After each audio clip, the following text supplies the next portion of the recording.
नमस्कार दोस्तों। आज की इस वीडियो में एसएससी सीजीएल के इम्पॉर्टेंट क्वेश्चन पेपर को हम डिस्कस करेंगे।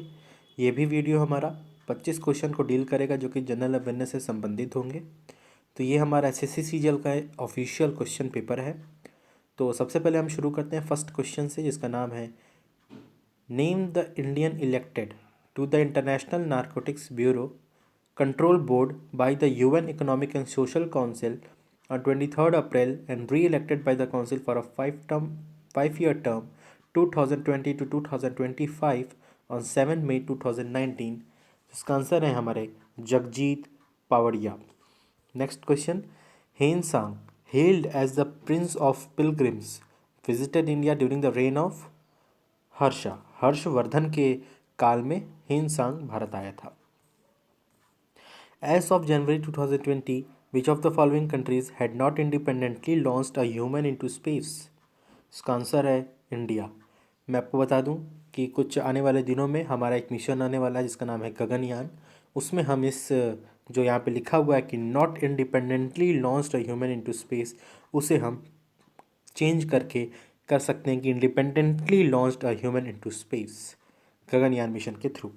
खैर, as of now you have to read this, which of the countries had not independently launched a human into space is India.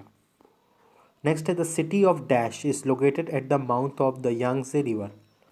तो the city of Shanghai, ये हमारा यांगसे river से के mouth पे लोकेटेड है जो कि चीन में है।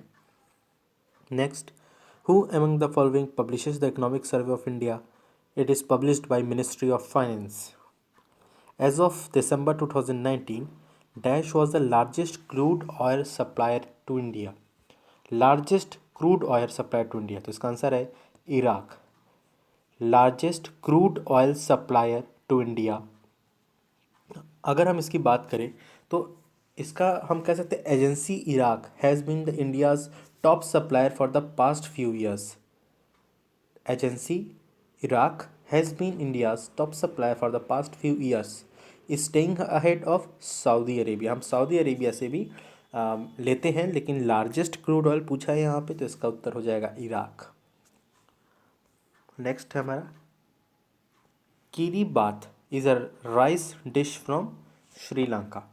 श्रीलंका का कीरी बात वहाँ पे खाया जाता है जो कि राइस का से संबंधित है। राइस का उसमें पड़ा रहता है उस डिश में, उसका नाम है कीरी बात, जो कि श्रीलंका में खाया जाता है। Who among the following was famous Qawwali singer? So according to the option, it's Nusrat Fateh Ali Khan. The birth anniversary of Dash is celebrated as International Nurses Day every year. International Nurses Day celebration होता है हमारा Florence Nightingale के birth anniversary पे हम हमेशा international nurses day को celebrate करते हैं। ये काफ़ी ज़्यादा जानी गई थी हमारी पायोनियरिंग मॉडर्न नर्सिंग के एरिया में काफ़ी ज़्यादा जानी गई थी। और she is mostly known for making hospitals a cleaner and safer place to be, right. So इनका बर्थ हुआ था मई 12 मई को 1820 में फ्लोरेंस इटली में, जो कि है। Next, in dash economics, all productive resources are owned and controlled by the government. So its answer is in socialist economy, all productive resources are owned and controlled by the government. Dash the world highest polo ground is located in Pakistan. So its answer is Shandur. Next, Dash became the Prime Minister of Bhutan in November 2018. So PM of Bhutan के बारे में पूछा, लेकिन ये 2018 के बारे में पूछा, तो इसका आंसर है ल्योनशन लोटे टैशरिंग। तो वर्तमान समय में भी हमारे लोटे टैशरिंग साहब वहाँ के प्राइम मिनिस्टर हैं। आगे बढ़ते हैं। Calcium sulphate dihydrate is commonly known as gypsum. ये calcium sulphate dihydrate is commonly known as for gypsum. Next, which of the following is not a part of a brain? इसमें से brain का कौन सा पार्ट नहीं है? तो इसका आंसर है पिना। क्यों ब्रेन का पार्ट नहीं? क्योंकि ये पिना ईयर का पार्ट होता है। और रिमेनिंग 3 ऑप्शन जो है पॉन्स, मेड्यूला, थैलेमस, ये तीनों ब्रेन के पार्ट्स हैं। और ब्रेन के 3 पार्ट जो कि मोस्ट इंपॉर्टेंट आपको पता होने चाहिए वो हैं हमारे cerebrum, cerebellum and medulla oblongata. और मेडुला ऑब्लंगेटा का यहाँ पे थर्ड ऑप्शन में नाम दिया है केवल और केवल मेड्यूला। और पिना की बात करें तो ये हमारा ईयर में होता है। आगे बढ़ते हैं। In October 2019 dash was appointed as the secretary of the board of court control for cricket council. तो ये 2019 के अनुसार ये पूछ रहे हैं कि बोर्ड ऑफ क्रिकेट काउंसिल का सेक्रेटरी कौन है। तो secretary of board of control for cricket council according to 2019 ये है हमारे जय शाह। अगर मैं आपसे बताऊं कि अच्छा, क्रिकेट से काफ़ी क्वेश्चन पूछे जाते हैं, ये आप ध्यान रखिएगा। तो क्रिकेट आप एकदम, खैर आप लोग तो है जान ही रहे होंगे क्रिकेट के बारे में, क्या बताना उसमें। तो क्रिकेट से काफ़ी सवाल पूछे जाते हैं, खासकर अगर मैं स्पोर्ट्स की बात करूं तो क्रिकेट से आप भाई बढ़िया से अपना प्रिपेयर करके जाइएगा, ये ज़्यादा बेहतर आपके लिए होगा। आगे बढ़ते हैं। Lucifer is another name for the planet. इसका आंसर है वीनस। तो लूसीफर किसका का प्लैनेट, किस नाम से हम जा सकते हैं। अगर कोई आदमी हमसे बोले कि लूसीफर किस प्लैनेट को और कहा जाता है तो इसका आंसर हो जाएगा वीनस। अब मैं आपको बता दूं, अच्छा इसके ऊपर जो क्वेश्चन था कि सेक्रेटरी ऑफ बीसीसीआई, यहाँ पे पूछा है सेक्रेटरी ऑफ बीसीसीआई। तो आज के वक्त जैसा आज भी वर्तमान रूप से बने हुए हैं। प्रेसिडेंट की बात करूँ तो इस आप लिख लीजिएगा सौरव गांगुली। और वाइस प्रेसिडेंट की बात करूँ तो इसका आंसर हो जाएगा राजीव शुक्ला। नेक्स्ट है, which of the following countries is not a member of SAARC association. SAARC association का निम्नलिखित में से कौन मेंबर नहीं है। तो पाकिस्तान, चाइना, भूटान या नेपाल। तो अकॉर्डिंग टू द ऑप्शन इसमें चाइना जो है वो इसका मेंबर नहीं है। और सार्क का फुल फॉर्म हो जाता है हमारा the south Asian association for regional cooperation. ये एक इकोनॉमिक एंड पॉलिटिकल ऑर्गेनाइजेशन है 8 कंट्रीज़ का। 8 कंट्रीज़ में इसमें साउथ एशियाज़ की कंट्रीज शामिल है। ये हमारा 1985 1985 में इस्टेब्लिश किया गया था।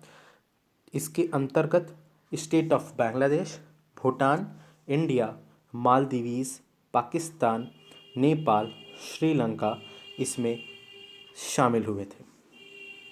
तो हाउ मेनी कंट्रीज, अगर मैं 2021 की भी बात करूं तो इसमें टोटल 8 कंट्रीज़ हैं। तो टोटल 8 कंट्रीज़ इसके अंदर शामिल हैं सार्क कंट्रीज़ में।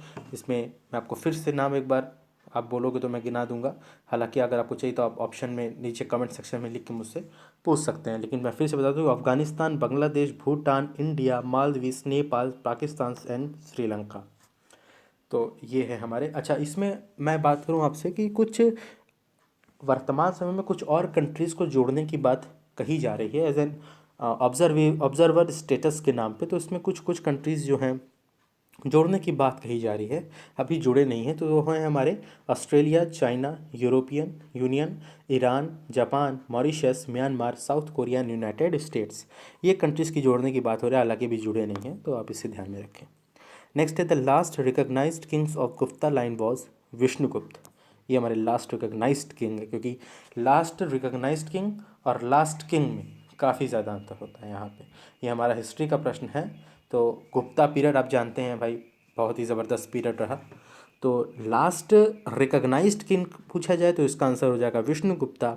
लेकिन अगर पूछा जाए लास्ट किंग, अरे last king of Gupta line, तो इसका हो जाएगा हमारा स्कंदगुप्त, जो कि सक्सेसर ऑफ कुमारगुप्त प्रथम, कुमारगुप्त फर्स्ट का सक्सेसर था। और यही हमारा last of the great Gupta rulers के नाम से जाना गए। और इन्होंने विक्रमादित्य और कर्मादित्य की टाइटल हासिल की। The process of coating grooves और engravings in ornaments with coloured enamels is called meenakari. Next है, dash is the largest city of Sri Lanka. Obvious सी बात है, Colombo. The Gupta ruler imposed a fine called dash, which was a plough tax paid by every cultivator owning a plough. इसका answer हो जाएगा हमारा halibakara. The dash helps in equalizing the pressure on either sides of the ear drum. इसका answer है Eustachian tube. Eustachian tube helps in equalizing the pressure on either sides of the ear. Next, the first ruler of Magad from the Haryaka dynasty was Bimbisar.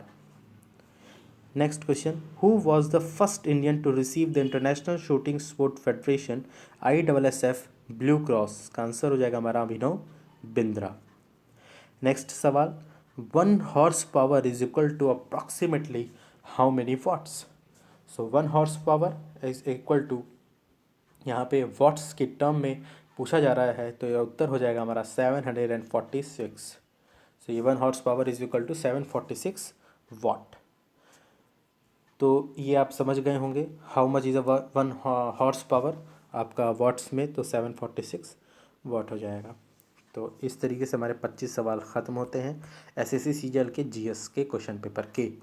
तो आने वाली video में भी मैं आपको discuss करूँगा. तब अच्छा, मैं एक ग्रामीण परिवेश जो कि लेखपाल का सिलेबस है उसे भी मैं सोच रहा हूँ कि ग्रामीण परिवेश फ्री ऑफ कॉस्ट यूट्यूब पे डिलीवर कर दूँ, क्योंकि बहुत से ऐसे लोग हैं जो कि परेशान हैं, कोर्स परचेज़ करना पड़ रहा है, फ्री ऑफ कॉस्ट कहीं नहीं मिल पा रहा है, जो मिल भी रहा है वो आधा अधूरा मटेरियल पढ़ा रहे हैं. तो खैर, मैं आपको ग्रामीण परिवेश फुल फ्री ऑफ कॉस्ट अपने इस चैनल पे डालने वाला हूँ. तो चैनल पे बने रहें, सब्सक्राइब करें, लोगों से शेयर करें. यदि आपको यूपी SSC लेखपाल की भी परीक्षा देनी है तो आप हमारे चैनल पे पूर्णतः विश्वास जता सकते हैं. तब तक के लिए वीडियो को लाइक करें, शेयर करें, चैनल को सब्सक्राइब करें. एंड कोई भी अगर डाउट हो तो कमेंट सेक्शन में लिखना ना भूलें. तब तक के लिए धन्यवाद.